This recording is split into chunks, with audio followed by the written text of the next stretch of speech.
Welcome back, YouTubers. Thank you for tuning in again today. My name is Ilona Umukuro, and here on my channel, we talk about all things becoming a notary signing agent here in the state of North Carolina.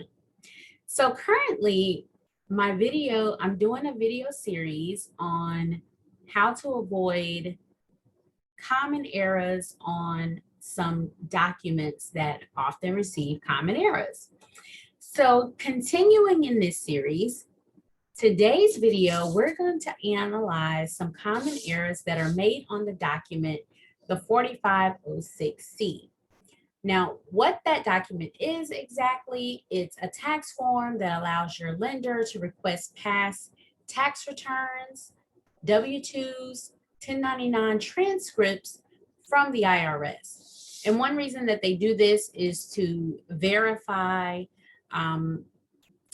income for the signer.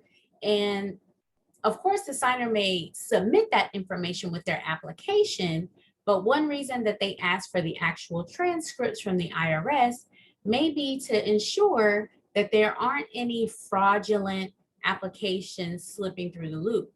PDFs, things like that can be manipulated. So for that reason, if they get the transcript directly from the IRS, they can verify pretty much without a doubt that the income that they have turned in is the same income that the IRS has as well. So they feel more confident in being able to use that information. Therefore, because income verification is such a big part of your signer's process, it's important that we get this form right. So that's why we're going to go over a few common mistakes that could happen on the form, and just to help you guys avoid that. So I'm going to share my screen without further ado so that we can take a look at this form.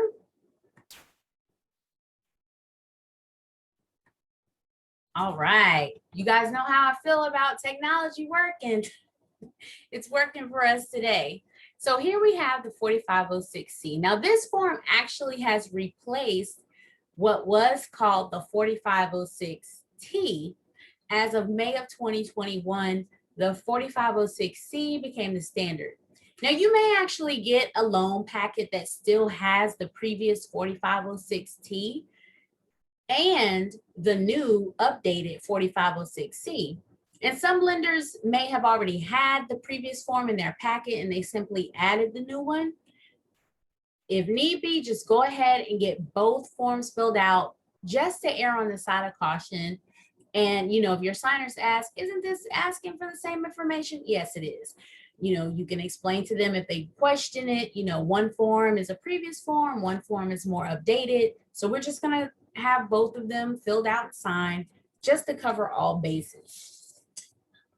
So first of all, on this form, it's pretty simple. And a lot of times you'll get this pre-filled out minus a couple of little things.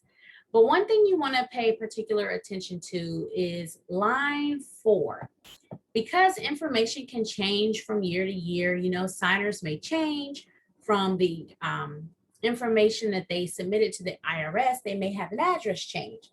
So on line 4, you do want to pay particular attention if their previous address, which should be on line 3, if that's different from their current address, you want them to put complete line 4 and put what their previous address is, just to make sure that their information is going to match what the lender requests from the IRS.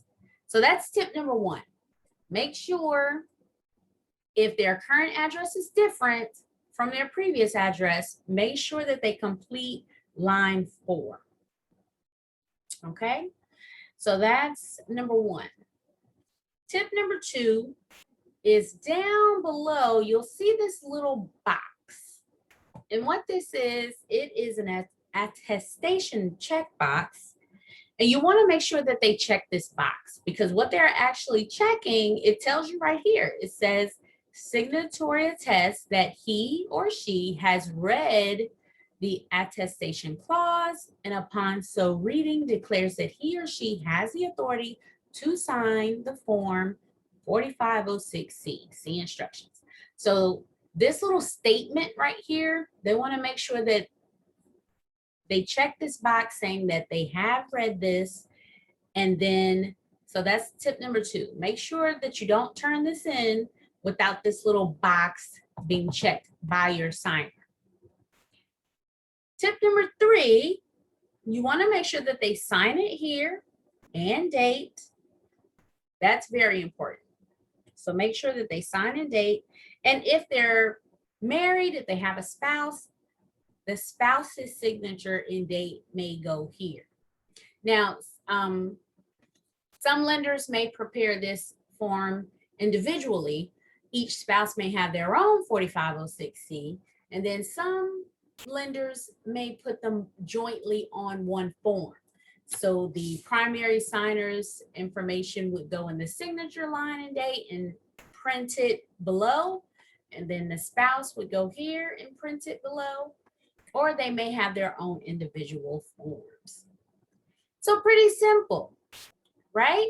But just a few points to make sure that you don't turn this in with any information missing. And that's going to set you apart as that notary who pays attention to those little details that someone else may not know, or someone else may neglect to pinpoint. And little things like that make a difference to a company when they notice that you notice these things. You know, when they have to call you and say, oh, do you mind going back because this was incomplete, this fill was incomplete. They notice that too. So when you catch those little things, that makes a big difference. So just to recap, tip number 1, you want to pay attention to lines 3 and 4. If they have a different address, you want to make sure that they complete that. If they have a different address from what's on line 3, you want to make sure that they complete that on line 4. Tip number 2, make sure that they check this attestation box. And tip number 3, you want them to sign and date. And if the spouse is included on the form, they will sign printer name and date as well. So those are our tips in this short video for the 4506C. Hopefully this information has been valuable to you. You've learned something in this quick video. And if so, please go ahead and click like, subscribe, and hit that notification bell so that you don't miss our next 2 documents. We have about 2 more documents to go in this series. And after that, I'm planning something exciting that I think you're really, really gonna like. So we have 2 more videos in this series. And after that, stay tuned for a bit of a surprise. All right. Thank you so much for tuning in. I look forward